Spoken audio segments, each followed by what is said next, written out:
Lucas 14, a partir do verso 15, que nos diz assim o texto. Ora, ouvindo tais palavras, um dos que estavam com ele à mesa disse-lhe: Bem-aventurado aquele que comer pão no reino de Deus. Ele, porém, respondeu: Certo homem deu uma grande ceia e convidou muitos. À hora da ceia, enviou o seu servo para avisar os convidados: Vinde, porque tudo já está preparado. Não obstante, todos a uma começaram a excusar-se. Disse o primeiro: Comprei um campo e preciso ir vê-lo. Rogo-te que me tenhas por escusado. O outro disse: Comprei 5 juntas de bois e vou experimentá-las. Rogo-te que me tenhas por escusado.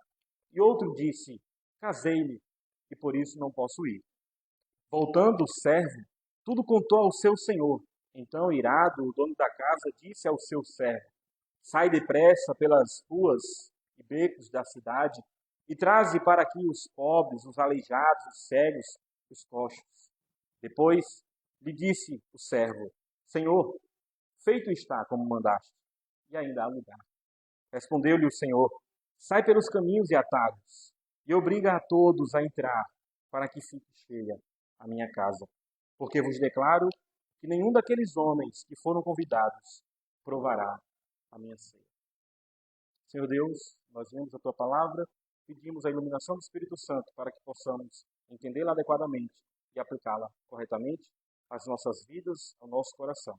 Percorre esse caminho com o Teu Santo Espírito, só Ele pode fazer. Esse caminho entre os nossos ouvidos e os nossos corações. Esse caminho tão distante, mas tão necessário. Em nome de Jesus.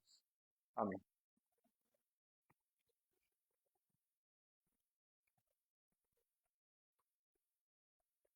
Meus irmãos, o brasileiro tem uma fama de ser um dos povos mais receptivos do mundo.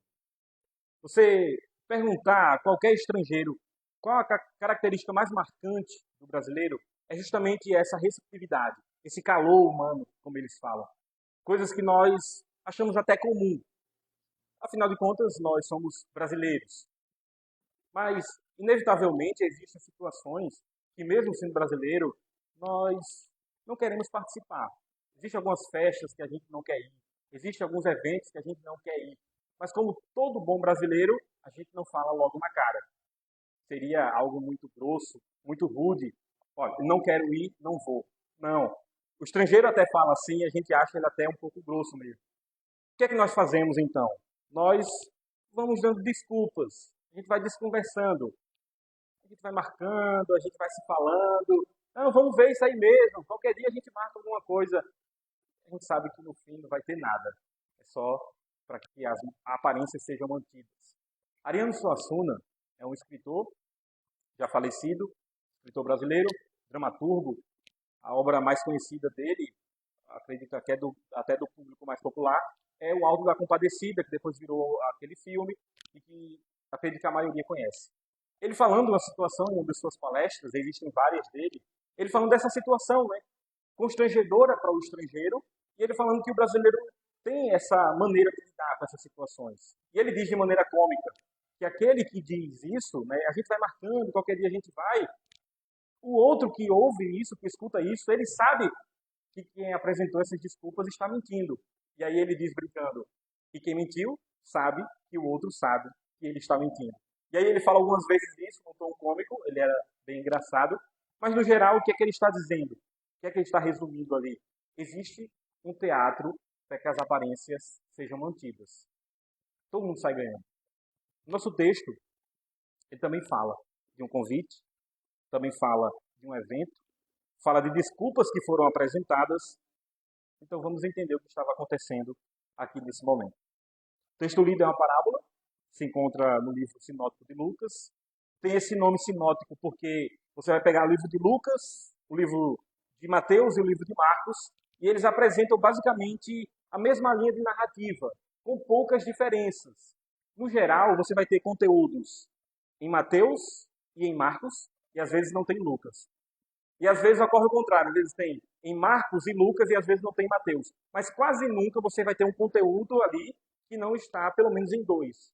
Na maioria das vezes eles estão até nos 3. Você pegar a sua Bíblia, ele vai estar lá a referência dos outros textos. E João? João, ele tem uma maneira própria de narrar os eventos.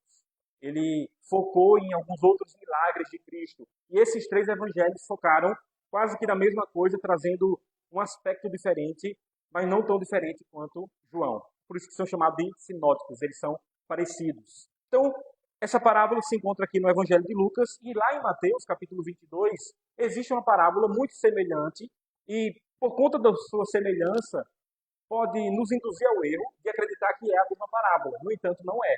São situações distintas. Jesus proferiu essa parábola em situações distintas, com personagens diferentes, situações diferentes, aplicações diferentes para públicos diferentes. Não são as mesmas parábolas. Veja só, Mateus fala de um rei, na parábola que está lá no capítulo 22. Lucas fala de um homem rico.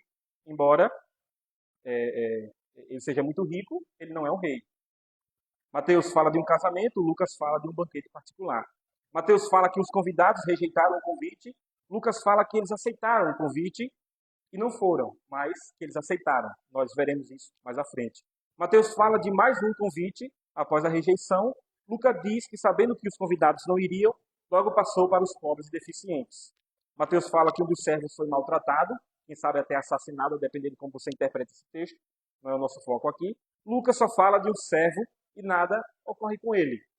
Mateus fala que o rei matou esses assassinos, matou esses que maltrataram os seus servos, e Lucas, ele não diz que ele matou. O anfitrião apenas rejeitou os convidados iniciais. Mateus diz que os servos trouxeram todos que viram pelo caminho, maus e bons. Lucas fala sobre os pobres e deficientes. Mateus sobre vestes nupciais, no final da festa, daquele que não foi encontrado com vestes, e ele é lançado fora. Lucas, ele não toca nesse assunto. A narrativa, ela acaba antes. Então, o que nos interessa é a exposição da parábola em Lucas. O que é que ele está trazendo para nós? Qual a lição que Jesus quer trazer? Qual a aplicação que Jesus quer trazer para nós? Que ele queria trazer na sua época e que essa passagem traz para nós hoje. Entendendo um pouco mais, Jesus estava em uma refeição na casa de um dos fariseus e percebeu como as pessoas procuravam os melhores lugares. Elas sempre procuravam a frente. E Jesus diz, não faça isso, não. Vai ser uma vergonha, né? Se chega alguém mais honrado que você e pede... O anfitrião diz, olha, senta lá atrás porque tem alguém mais importante, né? Imagina que chega o presidente da sinagoga, então você vai passar vergonha, né? Senta lá atrás, não procura os melhores lugares. Ele usou a parábola para mostrar que não se deve agir assim, mas que você deve se humilhar para que os outros possam reconhecer suas qualidades e para que Deus possa reconhecer suas qualidades e Deus quem vai lhe exaltar. Uma das coisas mais chatas que existem é pessoas que se auto-exaltam. A coisa mais feia do mundo. Então, seja humilde. Espere que as outras pessoas reconheçam os seus talentos e as suas qualidades. E também falou que uma ceia não se deve convidar somente pessoas ricas, mas convidar também os pobres, aqueles que não têm como retribuir esse favor. Porque nós convidamos geralmente esperando o retorno. Eu vou convidar para a ceia porque eu sei que ele pode me convidar outra vez. Hoje em dia nós falaríamos que é um network. Eu vou trabalhar aqui no network porque eu quero estar bem relacionado. No futuro eu posso precisar dele. No futuro eu posso usufruir do que ele tem para me oferecer. Jesus diz, não é assim. Convida também os pobres, se relaciona com os pobres, com os deficientes, com os coxos. E isso demonstra a graça salvadora de Deus, que não tem nenhum benefício em se relacionar conosco. Nós não podemos acrescentar nada a Deus. Ainda assim, ele ofereceu o seu Filho para nos redimir dos nossos pecados. Nós devemos fazer o mesmo. Nos relacionar com aqueles que, aos nossos olhos, aparentemente parecem inferiores, embora não sejam diante de Deus. No texto, no mesmo capítulo, no verso 15, fala que um dos convidados encheu a boca em uma declaração, dizendo assim, bem-aventurado ou feliz é aquele que participar do banquete do reino dos céus ou do reino de Deus. Muito se tem discutido a respeito desse homem, se ele fala isso como alguém piedoso, né, numa celebração mesmo, ou se ele está rebatendo o que Jesus fala no verso 14. Jesus termina o verso 14 do texto anterior, a esse que a gente leu, falando sobre bem-aventurança. Então, alguns comentaristas entendem que ele, na verdade, está se opondo a Cristo, dizendo, não, bem-aventurado é aquele que participar do reino dos céus, e não isso que você está falando. Outros comentaristas entendem que não, ele é um homem piedoso, ele é um judeu que espera o reino, que espera a manifestação do Messias. Eu partilho mais dessa segunda opinião, de que ele é um homem até piedoso, que espera a manifestação do reino. Os judeus tinham essa compreensão sobre a vitória de Deus em relação aos inimigos, e estabelecimento do reino messiânico. Isaías 25 fala sobre um grande banquete. Para o judeu era certo que nesse dia de vitória existiria um grande banquete regado a vinho, carnes gordurosas. Você falava de salvação para ele, falava da implementação do reino messiânico, era isso que vinha na mentalidade dele. Isaías 25. Deus vai dar um grande banquete para todas as nações. Essa é a imagem do reino messiânico. William Hendrickson é um teólogo, ele comenta esse texto, diz o seguinte: em relação ao homem que faz a afirmação no verso 15, como Jesus o via, muito mais importante é que todos respondam à pergunta: aceitei realmente o convite de entrar na casa do banquete? Minha vida revela que eu aceitei e que estou no caminho para essa bendita experiência, desfrutando agora em antecipação? Se esse homem era sincero, um homem piedoso, ou se ele estava provocando a Jesus, de qualquer maneira, o que importa para a gente nessa noite é a afirmação de Jesus com essa parábola.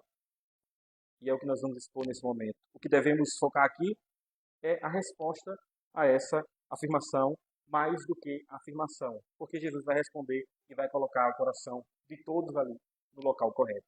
Por isso eu proponho o seguinte tema, para essa perícope, para esse texto, para essa parte que nós acabamos de ler. O grande banquete do reino dos céus, para quem Deus o reservou. O grande banquete do reino dos céus, para quem Deus o reservou. Em primeiro lugar, Deus reservou para quem o trata como prioridade. É o que nós vamos encontrar no verso 16 até o verso 20. O verso 16 nos diz o seguinte: ele, porém, respondeu: certo homem deu uma grande ceia e convidou a muitos. Ao dizer que esse homem deu uma grande ceia, Jesus está colocando aqui qualificativos. Jesus está dizendo como é essa festa. A palavra utilizada aqui é a palavra mega. Nós conhecemos o que é mega. Uma mega cidade, o que é um megabytes, um mega centro. Mega traz a ideia de algo grandioso. Essa palavra é utilizada, realmente você queria trazer essa imaginação no imaginário, essa imagem na mentalidade popular. É uma grande ceia, uma enorme ceia, uma mega ceia. E ele diz que convidou a muitos. Esse mesmo termo, muitos, é o termo que nós vamos encontrar na Escritura relacionado à multidão. Não é exatamente o mesmo termo, mas é da mesma raiz. Muitos é a mesma palavra que sai da raiz de multidões. Então, ele deu uma grande festa para uma multidão, usando a redundância para grande multidão. Seria o melhor termo utilizado aqui. Uma grande festa para uma grande multidão. O que é que isso significa? Significa que é uma festa do ano. A festa que todos gostariam de ir, que todos gostariam de participar. E devemos lembrar aqui que é uma sociedade onde você não tem muita movimentação. Vamos lembrar que essa ideia de um descanso semanal no sábado, no nosso caso no domingo, por causa da ressurreição de Cristo, é uma invenção do judaísmo. Deus manda ter esse dia de descanso e é uma coisa do cristianismo. Não existia até então. Então você não tem feriados religiosos, você não tem um descanso semanal, você tem poucas festas. O que é que a sociedade, no geral, faz? Ela trabalha e ela trabalha. Só faz isso. Quando é que elas param de trabalhar? Quando ocorre alguma coisa nesse sentido. E estava ocorrendo aqui. Uma grande festa pararia a cidade. E ele convidou a muitos, seria a festa do ano. Em resumo, todos gostariam de participar dessa festa. A festa mais esperada, a festa mais aguardada. Verso 17, no entanto, apresenta um problema. A hora da ceia enviou o seu servo para avisar os convidados. Vinde porque tudo já está preparado. Era feito um primeiro convite da mesma maneira que nós fazemos hoje. Nós enviamos um convite ou convidamos alguém e pedimos que ela confirme para que a gente possa ter uma coisa aproximada ali do que vai ser gasto, principalmente em eventos mais formais. Olha, o casamento, por exemplo. Confirme se você vai, quantas pessoas você vai levar, porque eu preciso para saber quantas coxinhas eu vou pedir, quanto vai ser preciso de refrigerante, que espaço eu preciso alocar. Então, Eles faziam mais ou menos isso. Eles enviavam o primeiro convite e as pessoas confirmavam. O servo ia até cada residência e dizia, olha, fulano de tal, o meu senhor vai dar uma grande festa, todo mundo está querendo ir, você confirma a sua presença? E aí eles confirmaram a presença. Nós vamos sim, é claro que eu quero ir. Uma festa desse tamanho, quem é que não quer? E aí o problema começa aqui no verso 17. O segundo convite era feito. Não se informava o horário da festa. Não dizia assim, olha, vai ser às 18 horas, todo mundo aqui às 18. Não, o servo, no horário da festa, ele ia em cada residência onde ele confirmou aquele convite, passava ali novamente e dizia, olha, a festa começou, vamos lá. E reunia ali a multidão, num cortejo, as multidões reuniam-se e iam então até a festa. Qual é o problema então? Verso 18, que diz assim, não obstante, todos a uma começaram a escusar-se. Disse o primeiro, comprei um campo e preciso ir vê-lo. Rogo-te que me tenhas por escusado. Todos, sem exceção, começaram a apresentar desculpas para não comparecer a essa festa. Nós teremos então aqui 3 exemplos de desculpas que foram apresentadas, mas que resumem perfeitamente a disposição daqueles homens e a lição que Jesus está querendo trazer. A primeira das desculpas é relacionada às atividades prazerosas. Esse homem comprou um terreno e agora ele vai lá ver, ele comprou uma propriedade. Nós vemos aqui uma desculpa esfarrapada. Lembre que é uma festa, que é um banquete e é uma ceia. É à noite. Ninguém compra terreno à noite. Ninguém vai ver terreno à noite. Ainda mais nessa situação onde não existe energia elétrica. Como é que ele vai ver as propriedades do terreno, se tem rocha, se é um terreno fértil, se tem água? Não tem como você comprar um terreno à noite. E além do mais, ele não vai para comprar. Ele já comprou esse terreno. Ele diz, eu comprei o terreno e agora eu preciso ir vê-lo. Ou seja, ele vai usufruir daquilo que ele conquistou. Ele já comprou esse terreno. Ele não precisa ir justamente nessa noite ver aquele terreno que ele já tem. Amanhã ele vai estar lá. O terreno já está pago, já está comprado. Segundo, apresenta uma outra desculpa. No verso 19 diz que comprei 5 juntas de bois. Esse está preocupado com o trabalho e com o crescimento da sua riqueza. Junta de bois era aquilo que era aparelhado nos bois para que eles pudessem arar a terra. Então, é a mesma situação do outro. É a ceia, portanto, é a noite.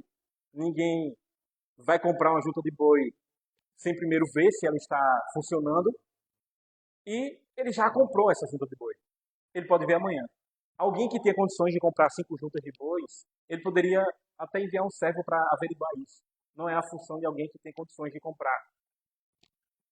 Juntas de boi parece uma coisa tão simples para a gente hoje, porque a tecnologia se desenvolveu bastante e nós temos hoje outros maquinários agrícolas, mas nessa época era caro. Estava caro você comprar uma, era o trabalho da vida inteira para comprar uma, imagine comprar 5 de uma vez. Hoje em dia, se a gente quiser ter uma ideia do que ele está falando aqui, é como se ele fosse comprar 5 tratores agrícolas. 5 tratores tecnológicos, eficientes, caros. E quem tem condições de comprar 5 tratores daqueles que valem milhões hoje em dia, não é o tipo de pessoa que vai lá para testá-los. Ele tem funcionários, ele tem servos, ele tem pessoas capacitadas para isso. O que é que ele quer fazer aqui? Ele quer ver com seus olhos a otimização do seu trabalho. Ele quer ver aquilo que ele comprou, ele quer ver as máquinas funcionando, ele tem prazer nisso. Isso aqui está relacionado com o crescimento da sua riqueza, com o seu trabalho, com o prazer. Sua preocupação é com o crescimento dos seus negócios e com colocar em prática essas otimizações que ele acaba de fazer na sua empresa ou no seu negócio. Olha, o último exemplo de desculpas para não ir à festa, ele é bem mais direto. Casei-me e por isso não vou.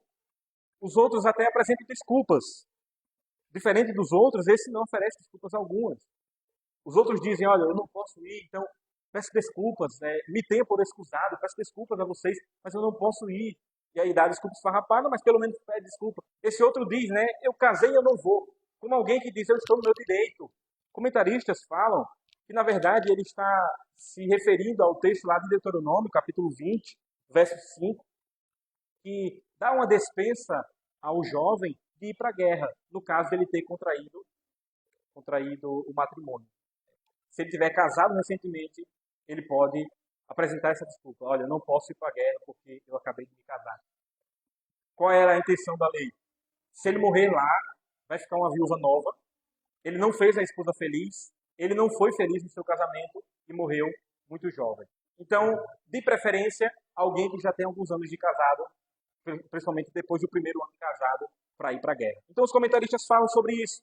Provavelmente ele está utilizando essa desculpa como uma maneira de dizer: eu não vou e eu estou justificado, estou amparado pela lei.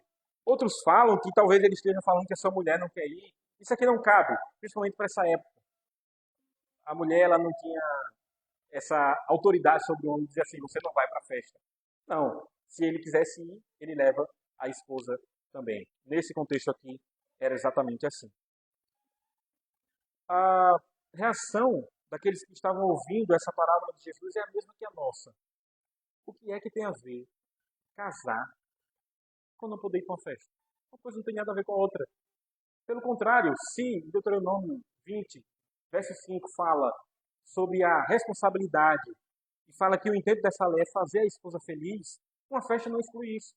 Pelo contrário, uma festa, que é o símbolo da alegria, vai trazer felicidade para esse casamento. Então, é uma desculpa esfarrapada. O que vemos em todas essas situações são pessoas que aceitaram o convite e que, por motivos diversos, não honraram esse convite. No momento da concretização deles, Jesus está falando aqui de homens que tinham outras prioridades e por isso não poderiam ir para a grande festa. Os judeus se orgulhavam de serem o povo de Deus e de estarem em um relacionamento com Deus. O próprio Paulo diz que deles são as promessas, deles são as leis. Eles eram o povo que aguardava a vinda do reino e tinham uma esperança escatológica na implementação do reinado de justiça. Nesse dia, eles participariam de um grande banquete. Todo judeu vivia com essa esperança no coração, ansiava por isso. Em outras palavras, eles eram os convidados iniciais, que estavam esperando só o momento da concretização desse convite. Quando o servo fosse lá e dissesse: olha, agora é a festa, chegou o momento de festejar. Isso ocorreu. A festa tinha começado. João Batista anunciava dizendo: arrependei-vos porque é chegado o reino dos céus. Está chegando, o Messias prometido está vindo aí. Alegria, a festa vai começar. E eles disseram: não, eu não posso. Estou mais preocupado com a minha família. Estou mais preocupado com os meus negócios. Estou mais preocupado com a minha felicidade. Eu não posso aceitar esse Messias. Rejeitaram a Cristo por motivos diversos. Não estavam preocupados com ele. Não estavam preocupados com essa festa. Queriam saber mais do seu próprio prazer, dos seus afazeres, dos seus familiares, dos seus próprios problemas. Rejeitaram o que antes viviam dizendo que ansiavam. O banquete de Deus não era prioridade para eles. Jesus nos ensina que onde está o tesouro do homem, ali está o seu coração. O homem sempre vai decidir por aquilo que mais importa para ele. Ele sempre vai se dedicar a isso. Não tem para onde fugir. Quer saber qual é o ídolo do seu coração, qual o Deus do seu coração? Pense naquilo que não pode ser tirado de você. Pense naquilo que ocupa os seus pensamentos. Pense naquilo que ocupa a sua mentalidade o tempo inteiro, desde quando você acorda até quando você vai dormir. Responda para você mesmo. Tem sido Deus ou tem sido outra coisa? Hernandes Dias Lopes, comentando esse texto, ele diz o seguinte: não são apenas vícios degradantes e os pecados escandalosos que mantêm as pessoas longe do reino de Deus, mas também as coisas boas. Jesus disse que aquele que amar mais pais, filhos, bens do que a ele, não é digno de ser seu discípulo. Meus irmãos, esse texto nos mostra o grande banquete do reino dos céus para quem Deus reservou. Nós vimos que Deus reservou para aqueles que o tratam como prioridade. Mas, em segundo lugar, Deus reservou para os que não são dignos. Deus reservou para aqueles que não são dignos. Verso 21 ao verso 24. Diz assim o verso 21. Voltando o servo, tudo contou ao seu senhor. Então, irado, o dono da casa disse ao seu servo: sai depressa para as ruas e becos da cidade e traze para aqui os pobres, os aleijados, os cegos e os coxos. Tendo sido informado pelo seu servo de que ocorreu essa rejeição, O anfitrião ele não entendeu essas situações como suficientes. Essas desculpas que foram apresentadas, elas não foram convincentes. E, de fato, não eram convincentes. Note que todos recusaram a ir. Ele convidou a muitos, como a gente viu lá no início. Uma mega festa para muitas pessoas. Mas apresenta 3 desculpas. Essas 3 desculpas, Jesus está utilizando aqui como um resumo de tudo aquilo que é apresentado como empecilho para não ir a essa festa.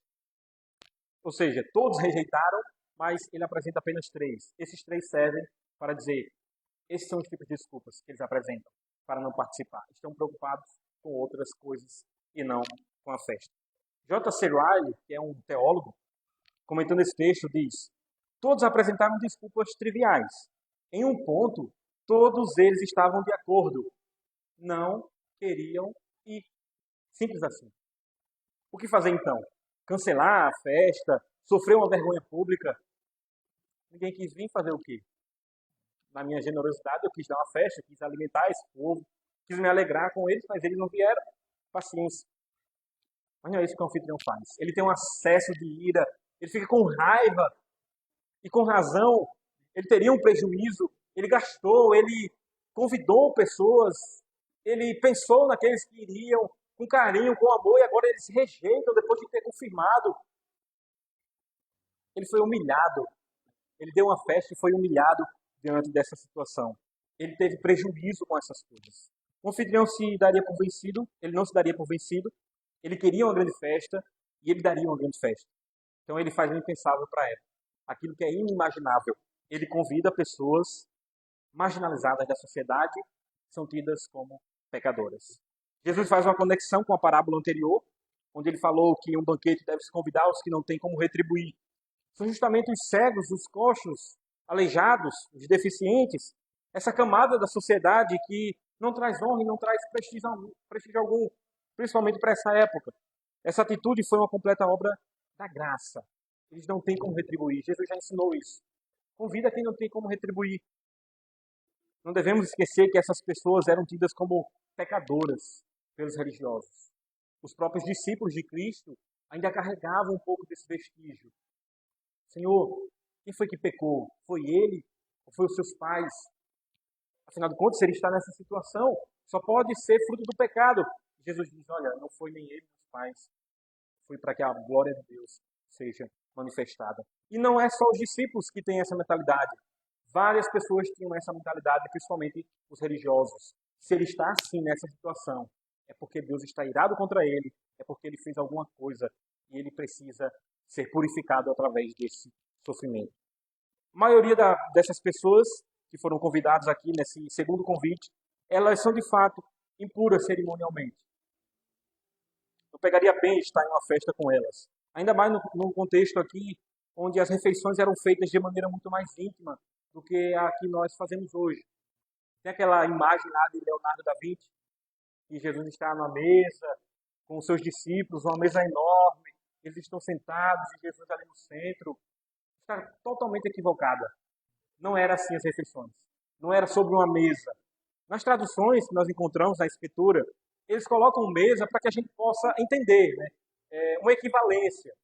Assim como fala também, às vezes, com coração, quando na verdade, na antiguidade, era com as tripas. Hoje em dia a gente não entenderia, né? Amar o Senhor teu Deus e todas as tuas tripas. Ficaria estranho com as tuas entranhas. Nós entendemos coração, né? A sede do sentimento do ser humano. Então, eles colocam mesa. Mas, quando vem mesa, entenda-se que era uma refeição quase que reclinada sobre o ombro do outro. E aí você vai lembrar sobre a refeição que Jesus faz com os seus discípulos, que João Batista está com sua cabeça reclinada sobre o peito de Cristo. Essa situação era comum. E principalmente em festas religiosas, eles ficavam deitados ali em uma posição. Depois vocês podem pesquisar para ter uma imagem de como isso era feito. E eles colocavam ali a refeição sobre o chão. Então, deitar-se, participar de uma refeição dessa, junto com pobres, com coxos, com os aleijados que vivem aí pela sociedade, isso não traz prestígio, não. Eles eram considerados cerimonialmente impuros. Então, não pegaria bem para esse senhor fazer uma coisa dessa. o servo deveria conduzir esses convidados para o banquete. Não entenda aqui como um ato de violência contra a vontade deles. Existia uma certa correção no texto, aqui na continuação, é verdade, mas o que de fato acontece é que esses marginalizados não tinham dignidade para estar ali, para chegar ali, muito menos de entrar naquela festa. Sabe aquele ditado que diz assim, quando a esmola é demais, o santo desconfia. Tem umas variações, mas o sentido é o mesmo. Rapaz, eles estão convidando a gente para um banquete desse, não vai dar certo. Alguma coisa vai dar errado. Se aplica aqui. É uma atitude para além dos pensamentos dos miseráveis. Vamos falar assim. Miseráveis porque viviam nessa situação. Eles precisam de alguém que os conduza pelas mãos e que os guie até os assentos da ceia. Eles sabem que não são daquele lugar. A fartura, a polidez, a fineza não faz parte da experiência deles. Eles sabem o que é o sofrimento, eles sabem o que é a dor, eles sabem o que é passar necessidade, mas eles não sabem o que é a fineza. Isso é estranho. Aquilo incomoda. Eles se sentem deslocados. Eles precisam de alguém que os pegue pelo braço, dizendo, senta aqui. Você foi convidado. Você está sendo trazido. Sente aqui. Você é um convidado de honra. Você vai participar dessa cena. Embora com o seu estranhamento, o Senhor generoso está convidando para que participe dessa ceia junto com ele. Verso 22 diz, depois lhe disse o servo, Senhor, feito está como mandaste, e ainda há lugar. Uma vez estabelecido, chega a notícia de que ainda há lugar, e mais uma vez aqui a evidência de que é uma festa maior do que a gente imaginava. Convidaram os pobres, os aleijados, eu vou usar pobres e deficientes. Convidaram os pobres e deficientes, e ainda há lugar. E nós sabemos que pobres e deficientes são muitos em qualquer época. Nessa época também isso se aplica. São muitos e ainda assim há lugar. E ele diz, vai chamar mais pessoas. Poderíamos imaginar que esse homem daria aqui uma de brasileiro, né? E diria, não, já que eles não vieram, e vai sobrar comida, vou fazer um pratinho para ele. Vou botar aqui, cada um leva depois pelo caminho e entrega. Afinal de contas, eles não puderam vir, apresentaram desculpas. Só não dá para aquele lá, aqueles que não vinha e acham que está no direito. Mas para os outros, leva um pratinho para eles. Ele diz, não, convida agora aqueles que estão pelo caminho, aqueles que estão pelos atalhos. Sabe quem é que fica pelos caminhos, pelos atalhos? A parábola do bom samaritano vai nos dar uma dica. São salteadores, são bandidos, são pessoas mal encaradas, são pessoas que não geram confiança, pessoas que estão ali naquele caminho esperando a oportunidade para aplicar mais os seus golpes. Como diria aquele desenho, né? Essa vai ser a minha maior vigarice.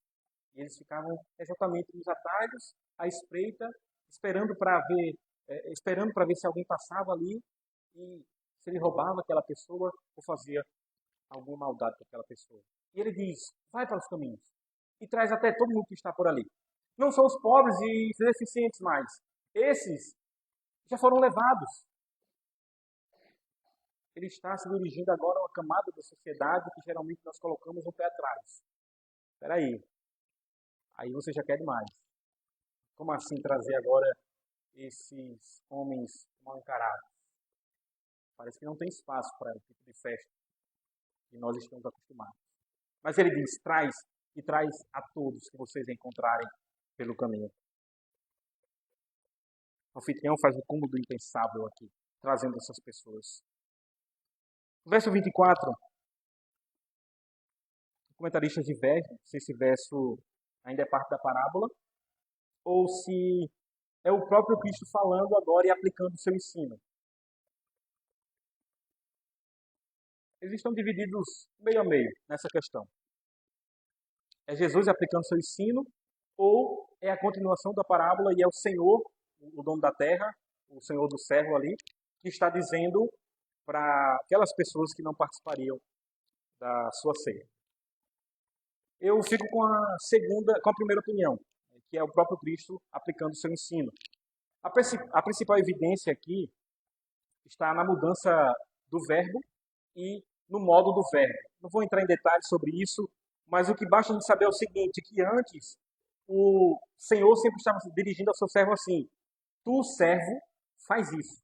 Tu, servo, faz aquilo. Tu, servo, faz isso. Tu, servo, faz aquilo. É sempre o Senhor se dirigindo ao servo na segunda pessoa singular. E sempre no imperativo. Né? Faz isso. Não é uma opção. Ele está mandando. Ele é o Senhor, ele está mandando. No verso final, nesse verso 24, Jesus usa a segunda pessoa do plural para os que estão para ouvir o que será dito. Então seria traduzido aqui por vós. No português, bem acessível da gente, vocês. Então, há uma mudança aqui. E deixa de ser imperativo. E é aqui usado o presente simples. A primeira pessoa do singular. Resumindo tudo isso, para que a gente possa entender o que é que Jesus diz aqui numa tradução bem simples para que a gente possa entender. Eu, portanto, estou falando para vocês. É Jesus aplicando esse ensino. E isso fica muito evidente quando a gente analisa esse texto no original. Mas eu acho que dá para a gente compreender, sim, que Jesus está mudando o foco e diz: agora sou eu que estou falando para vocês. Nenhum daqueles homens que foram convidados provará a minha ceia.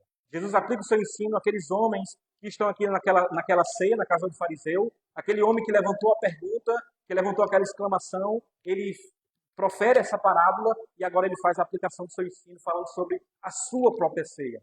A ceia, que nós sabemos que é a salvação eterna, que é a participação do banquete celestial e estar com Cristo por toda a eternidade. Aqueles que o rejeitaram não vão participar. Quem vai participar são aqueles que são indignos e que se reconhecem como indignos. Quando Jesus fala sobre os pobres e deficientes, ele está se referindo a gentios e samaritanos. Nós estamos incluídos aqui. Enfim, a povos que não tinham uma relação pactual com Deus. A rejeição de Israel foi fonte de graça para os não-judeus. O próprio Paulo diz isso lá em Romanos capítulo 11, verso 11. Entendendo, claro, aqui os decretos de Deus. Foi assim porque Deus determinou que fosse assim, mas a rejeição dele fez com que o evangelho passasse para os gentios, para os samaritanos. Com a rejeição e desprezo ao ungido do Senhor, os religiosos ofenderam a Deus. Mas não pense que Deus ficou lá como quem chora as pitangas, se lamentando. E agora o que é que eu vou fazer? O meu povo. Deus sempre teve um povo preparado para si. Ele fez o impensável. Chamou para o seu reino, para a comunhão consigo mesmo, os impuros, os pobres, os que não têm valor algum, os que nada são. É o que Paulo diz em 1 Coríntios, capítulo 1, verso 27. Os que não têm valor algum, foi esse que ele chamou. Nós não tínhamos dignidade de estar nessa festa, nessa ceia. O pecado nos afasta de Deus. Não obstante, pela sua infinita graça, ele chamou homens que não merecem. Sabe o que é melhor ainda? É que ainda há lugar para essa ceia. Não há limites. Ele tem um banquete preparado que não se limita ao número de convidados. Existe uma abundância de viveres. Ele diz: vinde, povos todos, bebei vinho, comei carnes gordurosas. Aqui está lá em Isaías. Povos todos, todas as nações, vinde e provai. Nós somos o povo de Deus, que aceitou esse convite maravilhoso. Deus enviou os seus servos e a graça nos alcançou para cada um de nós. Ele enviou o seu servo, ele enviou um dos seus servos que pregou a palavra, nos convidou e nós aceitamos esse convite. Por isso estamos aqui hoje ouvindo a sua palavra. Mais uma vez, uma antecipação dessa festa celestial é o culto ao Senhor. É esse momento aqui. Nós estamos falando sobre o Senhor, nós estamos falando sobre a palavra do Senhor. E melhor ainda, o Senhor está falando conosco através da sua palavra. É uma antecipação da ceia. Não existe comunhão maior com o Senhor do que essa, de ouvir a sua palavra. Há um termo que é utilizado, dizendo assim, quando o pregador está pregando, é vox Dei, é a voz de Deus. Eu tenho minhas limitações, eu tenho os meus pecados, mas a palavra do Senhor está sendo exposta e é o Senhor que fala o seu coração e é o Senhor que fala o meu coração. Isso é a antecipação da ceia celestial. Uma vida sem esperança na volta de Jesus é uma rejeição desse convite maravilhoso. Quando nos negamos a viver uma vida digna de um cristão, estamos rejeitando esse convite, rejeitando a antecipação dessa ceia. Quando nós não amamos a sua palavra, quando nós não amamos o seu culto, quando nós não amamos a Deus, nós estamos rejeitando esse convite, embora nós o tenhamos o aceitado anteriormente. Essa parábola abre os nossos olhos para duas questões essenciais. Então nós terminamos. A primeira questão é: o que tem sido a sua prioridade? O que faz o seu coração palpitar? Se alegrar? O que é que causa entusiasmo? É o domingo à noite, 7 horas, vamos cultuar a Deus, eu não vejo a hora, já estou aqui vestido, só esperando o ponteiro do relógio. Ou é a nova série da Netflix? São as curtidas nas redes sociais, o aumento que vai ser dado no salário, aquele emprego que vai sair, a faculdade que vai ser feita, que vai ser terminada, graças a Deus. Quanto tempo nós perdemos em atividades que não estão relacionadas com o reino de Deus? Gastamos muito tempo com outras coisas que não estão relacionadas com o crescimento do reino. E muito tempo. É uma vergonha para nós saber que homens do passado, eles se esmeravam muito mais no reino dos céus. E hoje nós temos ferramentas, hoje nós temos capacidades que eles não tinham no passado, não intelectual, mas capacidade de pesquisa, capacidade de otimizar a nossa devoção a Deus, otimizar a propagação do reino. A internet está aí, o culto pode ser transmitido, a mensagem pode ser transmitida, graças a Deus tem alcançado muitas pessoas. O evangelho, ele pode entrar em locais onde as barreiras estão fechadas, as portas estão fechadas, mas o evangelho penetra ali através da internet. Mas nós utilizamos isso para ficar vendo vídeo do Instagram, vídeos curtos do TikTok, vídeos curtos do YouTube. E aí nós passamos muito rápido pelo sermão, passamos muito rápido pela pesquisa. Eu falo aqui como seminarista, muitas vezes dói no coração pessoas que acreditam que agora se eu gastava 10 horas no sermão com o Logos, que é uma ferramenta que você consegue ter acesso a vários textos bíblicos, a vários comentários, e aí aquilo que você gastaria 10 horas, agora você gasta 4. E aí essas 6 horas o que você faz? Agora eu vou fazer o que importa. Isso revela a tendência do nosso coração.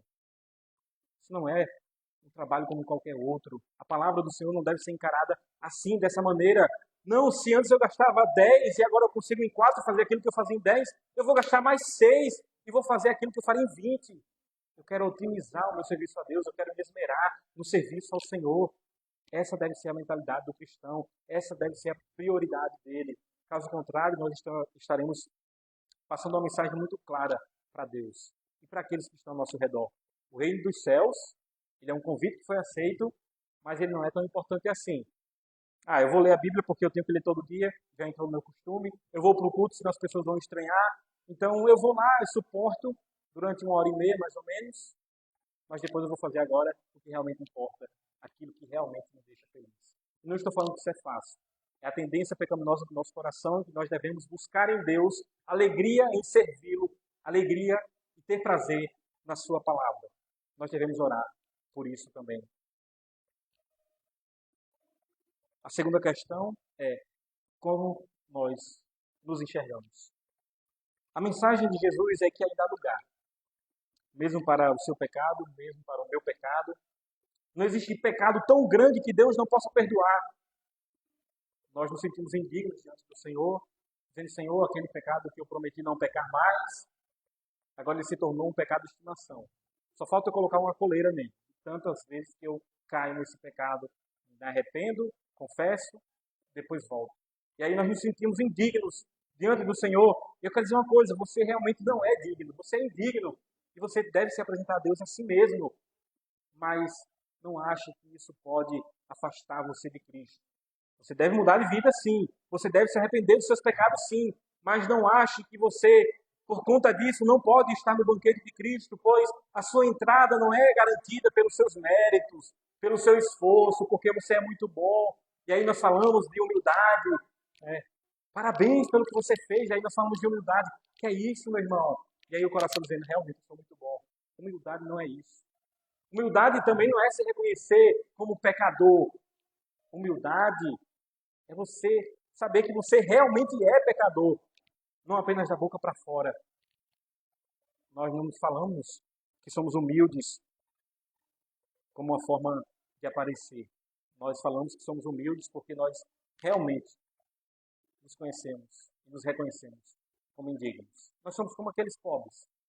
Eles não têm capacidade de estar ali. Eles não merecem estar ali e por isso eles precisam do auxílio da graça. Eles precisam do auxílio do Evangelho. Eles precisam do auxílio dos servos de Deus. Precisam dos pastores, dos presbíteros, dos diáconos, visitação, aconselhamento. Dizendo, meu irmão, eu sei que você pecou contra o Senhor, mas volta para a festa do Senhor. Vamos para a antessala da festa do Senhor. Você realmente não é digno, você é pecador mesmo. Agora volta para o Senhor. A conclusão é que de Jesus é que ninguém que tenha aceitado o convite e tenha rejeitado participar da antessala da festa provará a ceia. É uma conclusão muito séria. Eu aceitei o convite. Eu aceitei a Cristo. Eu fui batizado. Eu sou crente. Sou presbiteriano. Mas então eu não vivo como alguém que realmente teve a vida transformada. E aí no momento de ser crente, no momento de mostrar essa salvação, de mostrar isso com frutos, eu começo a dar desculpas. Não, eu não vou porque está muito tarde, estou muito cansado. Eu não vou porque eu tenho prova amanhã. Eu não vou porque meu trabalho pega muito cedo e hoje eu já saí muito, eu já viajei, fui para a praia, então eu não vou cultuar o Senhor. Nós fizemos uma transição entre não ser povo de Deus para ser povo de Deus, é o que diz Oséias, capítulo 2, verso 23. Não são duas classes de pessoas que Jesus está apresentando aqui, os dignos e os indignos. Não, ele está falando sobre a mesma classe de pessoas. Ele está falando sobre duas fases na vida da pessoa. Duas fases na vida de todo cristão. O ser levado a Cristo como indigno, e aqui nós invertemos, mas a lógica é a mesma. O ser levado a Cristo como indigno e o aceitar o convite para fazer parte do seu povo. Todos nós estivemos nessas situações, ou estamos nessa situação. De ser povo de Deus e de ser levado para poder ser povo de Deus. Uma das piores sensações é a sensação de injustiça. Seja qual for o caso, nos ressentimos de não ter o que julgamos ser nosso por direito. Isso é uma coisa chata, é você achar que você tinha direito a algo. Eu tinha direito àquela promoção e não ele. Eu que deveria ter passado nesse concurso. Era eu que deveria estar fazendo a faculdade e não ele. Aquele carro deveria ser meu. Eu que merecia estar ali e não ele. E aí a vida ela passa a ser amarga. Por mais que você tenha coisas boas, mas como você não tem aquilo que você julga seu de direito, você sempre vai estar com aquela sensação. Eu poderia estar ali. Eu poderia ter aquilo. Diante de Deus, a vida começa a ser amarga. Quando nós partimos da pressuposição de que nós merecemos alguma coisa dele. Que nós merecemos é o inferno. Que nós merecemos é a condenação. É isso que nós merecemos. Não nos reconhecemos como indignos, como uma forma de mostrar humildade. Nós somos de fato indignos. Como é que nós podemos retribuir alguma coisa a Deus? O que podemos oferecer a Deus que dele já não seja? É o nosso louvor, a nossa adoração? Foi Ele que nos deu. Foi Ele que nos deu a boca. Foi Ele que nos deu a voz. Foi Ele que nos deu a capacidade de louvá-lo. Foi Ele que nos deu o Espírito Santo. Tudo o que nós oferecemos a Ele foi Ele que já nos deu antes. Mas não. Nós somos autossuficientes, valiosos demais. O que seria dessa congregação sem a nossa participação? O que seria de Jonathan sem os nossos serviços? O que seria de Jonathan se nós não estivéssemos aqui para abrir o trabalho? Nosso serviço é a Deus. Nosso serviço é ao Senhor. Ele usa os seus servos, ele usa os seus instrumentos, mas muitas vezes nós nos apegamos a detalhes que diante da grandiosidade do reino são realmente detalhes, coisas bem pequenas. Algumas dessas coisas impressionam os homens, mas Deus ele não fica impressionado. Se consciente ou inconscientemente você se acha digno quando ninguém te elogiar, quando ninguém reconhecer os seus esforços, quando ninguém chegar diante de você, diante da situação ali que você tanto se esforçou, e mesmo assim as pessoas não mudam, apesar dos seus esforços. Quando não acharem você o máximo, o que é que você fará? Sabe o que vai acontecer? A amargura vai tomar conta do seu coração. Quando a realidade te atropelar, você apostatará da fé. Vai abandonar Cristo, pois não estava por conta de Cristo. Se aceite como indigno, como incapaz, deficiente, como pobre, e Deus promete em Cristo o que realmente importa. A entrada do seu grande banquete, mesmo que não mereçamos. O seu banquete, falando bem claramente, é a vida eterna, é a salvação. Sem a salvação, estamos fadados ao inferno. Sabemos quem não participará, de modo algum, mesmo que tenha feito parte da igreja, e esteja até aqui ouvindo essa mensagem. São aqueles que priorizam os seus afazeres, os seus projetos, os seus prazeres, em detrimento do reino de Deus, e que se acham bons demais. Todos nós aceitamos o convite, mas quem provará o banquete de Cristo? Quem provará essa salvação na eternidade? Os que tratam como prioridade e os que se reconhecem como indignos. Deus nos abençoe. Oremos. Seu Deus e Pai, nos abençoa, nos dá a capacidade, Pai, de cumprir aquilo que o Senhor nos tem ordenado, e nos dá, Pai, a alegria de te servir, para que possamos nos reconhecer como indignos e se alegrar, Pai, por toda a dádiva que o Senhor tem nos dado. Nos ajuda a ter uma semana de paz na Tua presença, uma semana, Pai, que o Senhor nos dê a oportunidade de aplicar aquilo que nós aprendemos. Cria situações para que possamos manifestar a glória do Teu reino e manifestar a salvação de Cristo em nossas vidas. Em nome de Jesus. Amém.